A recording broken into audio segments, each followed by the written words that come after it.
दोस्तों इस वीडियो में हम वन पंच मैन मांगा के चैप्टर 159 और 160 का रिव्यू करने वाले हैं, जिसका टाइटल है ब्लेसिंग और डिवाइड। और आपने इससे पहले वाले चैप्टर्स नहीं देखे हैं तो उसकी प्लेलिस्ट की लिंक मैंने डिस्क्रिप्शन में दे रखी है, तो आप वहां पर जाकर देख सकते हो। तो जैसा कि पिछले चैप्टर में हमने देखा था कि गारो सेज सेंटीपीड से लड़ रहा होता है, लेकिन तभी वहां पर रेस्क्यू हेलीकॉप्टर आ जाता है, जिसकी वजह से सेज सेंटीपीड और ईवल ओशन वाटर गारो पर अटैक कर डालते हैं। लेकिन साइतामा अपना सीरियस पंच ईवल ओशन वाटर पर कर डालता है और उसे हरा डालता है, और बाद में मेटल बैट भी आ जाता है और वो दोनों मिलकर सेज सेंटीपीड से लड़ते हैं। और लास्ट में गारो सेज सेंटीपीड का कोर निकालकर हवा में फेंक डालता है। तो चलिए इस चैप्टर को स्टार्ट करते हैं। चैप्टर की स्टार्टिंग में हम एक आदमी को देखते हैं, तभी वहां पर अमाई मास्क आ जाता है, जो अपने कपड़े पकड़कर खड़ा होता है और बोलता है तुम इस जगह पर क्या कर रहे हो। तो आदमी बोलता है यही सवाल मुझे तुमसे पूछना चाहिए। तो अमाई मास्क सोचता है क्या ये आदमी न्यूज़ से, और बोलता है एक बेकार से मॉन्स्टर ने मेरी फेवरेट जींस फाड़ दी।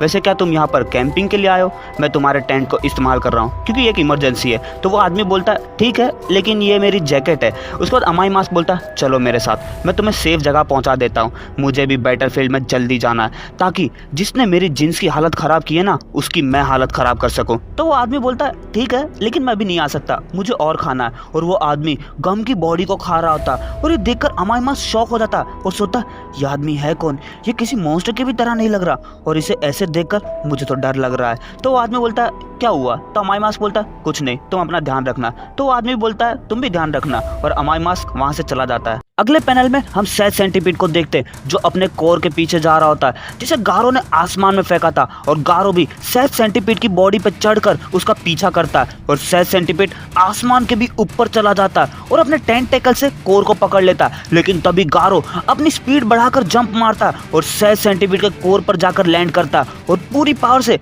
रिवर्स जंप मारता है, जिसके कारण कोर डिस्ट्रॉय हो जाता। और गारो सेज सेंटीपीड की तरफ अपना हाथ लेके बढ़ता, और गारो एक पुरानी बात याद करता है, जिसमें बैंग बोलता है ब्रेकिंग टाइल्स टेक्निक। इस टेक्निक की मदद से नए स्टूडेंट को अपनी काबिलियत दिखाने का मौका मिलेगा। तो सरफेस आगे बढ़ता है और बोलता है अब टाइम आ गया है, सीनियर तुम्हें अपना कमाल दिखाएंगे। और वो टाइल्स पर हाथ मारता और उसका पूरा हाथ सूज जाता और बहुत जोर से चिल्लाता। तो बैंक बोलता है ये टाइल्स सिरामिक की बनी है, तो ध्यान से, नहीं तो तुम्हें चोट लग जाएगी। तो सरफेस बोलता ऐसा कोई नहीं हो सकता जो इस चीज को तोड़ सके। तभी गारो उन सभी टाइल्स को तोड़ डालता, और ये देखकर बैंक इम्प्रेस हो जाता और बोलता बहुत अच्छे, लेकिन सिर्फ एक बाकी रह गई। और गारो सोचता इस तरह से ये सब शुरू हुआ था, लेकिन अभी की बात करूँ तो मैं पहुंच चुका हूँ मार्शल आर्ट के मुकद्दर पर। और गारो के अटैक कारण सेज सेंटीपीड फटने लगता और सबका ध्यान वहीं जाता, और गारो एल्डर सेंटीपीड को चीरते चीरते आसमान से सरफेस के पास पहुंच जाता और बोलता इस चीज ने कहा था कि ये हम सब के लिए श्राप बनकर मुक्ति दिलाने आया, लेकिन ये गलत था। ये मेरे लिए कोई श्राप नहीं बल्कि आशीर्वाद था। और गारो सेज सेंटीपीड को ऊपर से नीचे तक पूरे 2 टुकड़ों में काट डालता और बोलता अब मेरे हाथ परफेक्ट हो गए, और ओल्ड मैन मैंने इस बार सब कुछ तोड़ दिया। अगले पैनल में हम अमाई मास्क को देखते, जो मेटल बैट को उठाए रखा होता है, और वो सेज सेंटीपीड के टुकड़े को देखकर सोचता यहाँ पर ये सब चल क्या रहा है, क्या सब लोग हार गए हैं, और ये अंधेरे में इतना क्या चमक रहा है। और वो फ्लैशी फ्लैश और मोनेको को देखता और सोचता वो तो एक मॉन्स्टर है, क्या वो बेहोश पड़े फ्लैशी फ्लैश पर अटैक करने की कोशिश कर रहा है। और मोनेको फ्लैशी फ्लैश को बोलती है जल्दी उठो, हमें यहाँ से निकलना होगा। तभी अमाई मास्क मोनेको के पीछे आकर उस पर अटैक कर डालता, लेकिन तभी अचानक उन दोनों के बीच में एयरक्राफ्ट कैरियर आ जाता, और वो सभी लोग पानी के बहाव में फंस जाते, और वो एयरक्राफ्ट कैरियर किंग की तरफ बढ़ने लगता। तो किंग सोचता मिस्टर साइतामा कहाँ है? तभी कोई पीछे से बोलता बहुत अच्छे किंग, तुमने तात्सुमाकी को बचा लिया। भले किसी ने ना सोचा हो ऐसा कुछ होगा, लेकिन मेन प्लेयर्स यानी न्यू ब्लिजार्ड ग्रुप आ गया है। और टैंक टॉप मास्टर सारे हीरोज को उठाकर खड़ा होता, और स्प्रिंग मिस्टीरियो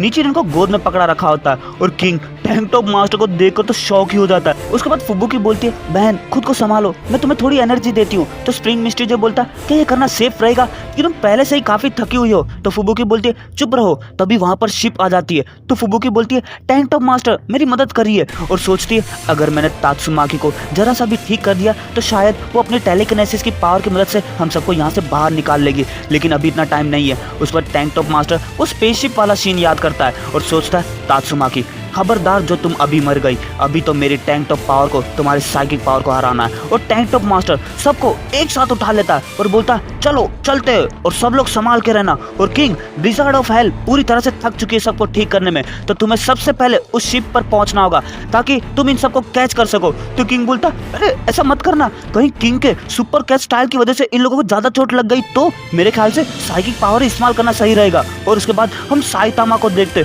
जो शिप के ऊपर बैठा होता और बोलता ये सही जगह है सब कुछ देखने के लिए। तभी किंग साइतामा को देख लेता और बोलता रुक जाओ, हम सब यहीं रुकेंगे। और सब लोग शॉक हो जाते हैं। तभी साइतामा शिप के सेंटर पर जाकर अपनी बॉडी की मदद से पूरे शिप को मोड़ डालता और वो फोर्स लगाकर ऊपर की तरफ जंप मारता है, जिसकी वजह से शिप बीच में से ही टूट जाती है और पूरा पानी का बहाव शिप की वजह से उन सब के ऊपर से चला जाता है। तो फुबुकी बोलती है ये सब क्या हो रहा है? तो टैंक टॉप मास्टर बोलता है मुझे नहीं पता, लेकिन अचानक बहाव की डायरेक्शन चेंज हो गई है। और तभी उन लोगों को एक बहुत बड़ी परछाई दिखती है और शिप पर 7 सेंटीमीटर की आधी बॉडी आकर गिरती है। तो टैंक टॉप मास्टर बोलता है बार बार बच गए और सोचता है बहुत अच्छे किंग, अच्छा हुआ हमने इन्हें शिप पर नहीं फेंका, नहीं तो इस चीज के नीचे दब जाते। और किंग सोचता है साइतामा ये आदमी तो कलाकार है। लेकिन तभी वहां पर पानी आने लगता है। तो फुबुकी बोलती है हम इस जगह पर ज्यादा देर तक नहीं रुक सकते। और एक तरफ मोनेको और फ्लैशी फ्लैश और दूसरी तरफ मेटल बैट और अमाई मास्क वो लोग अभी भी पानी में बह रहे होते। तभी 7 सेंटीमीटर के ऊपर कोई भागने लगता और वो पिग गॉड होता और वो जंप मारकर पानी में घुस जाता और एक बहुत बड़ा मुंह फाड़कर टैंक टॉप मास्टर और फुबुकी के साथ साथ सबको अपने मुंह में डाल लेता और पानी के बहाव के साथ बहने लगता है। अगले पैनल में हम गारो को देखते हैं जो सोता अरे हाँ वो पानी वाला मॉन्स्टर, उसका क्या हुआ? तभी वहां पर साइतामा आकर लैंड करता और गारो साइतामा को देखता है और साइतामा बोलता है तुम करना क्या चाहते हो? तो दोस्तों ये चैप्टर यहीं खत्म होता। अब बात कर लेते हैं इस चैप्टर के बारे में। मुझे तो सबसे ज्यादा हंसी ये टैंक टॉप मास्टर की बात पे आता है। मतलब वो किंग को ऐसा बोल रहा है कि भाई तू किंग सबसे पहले शिप पे जंप मार, मैं एक एक करके सबको फेंकता और तू उनको कैच करना। और किंग भी कैसा बहाने बना रहा है, मतलब सुपर कैच स्टाइल से सबको चोट भी लग जाएगी। और स्टार्टिंग में हमने जिस बंदे को देखा था वो और कोई नहीं पिगोडी था जो सूखे पतला हो गया था, इसलिए अमाई मास्क भी उसे पहचान नहीं पाया। और ये अमाई मास्क चीज क्या है? पिछली बार तो फरर अगली ने इसे पूरा फाड़ कर फेंक दिया था, लेकिन ये तो वापस सिंगल पीस में आ गया। और अभी तो स्टाइल डंपर और पूरी प्रिजनर भी बाकी है। और आखिरकार साइतामा और गारो एक दूसरे के सामने आ गए। तो दोस्तों ये वीडियो यहीं खत्म होता। उम्मीद करता हूं आपको वीडियो पसंद आया। वीडियो पसंद आया तो वीडियो को लाइक करना, कमेंट करना, नए हो तो सब्सक्राइब करो। वीडियो देखने के लिए शुक्रिया। तब तक के लिए मजे करो।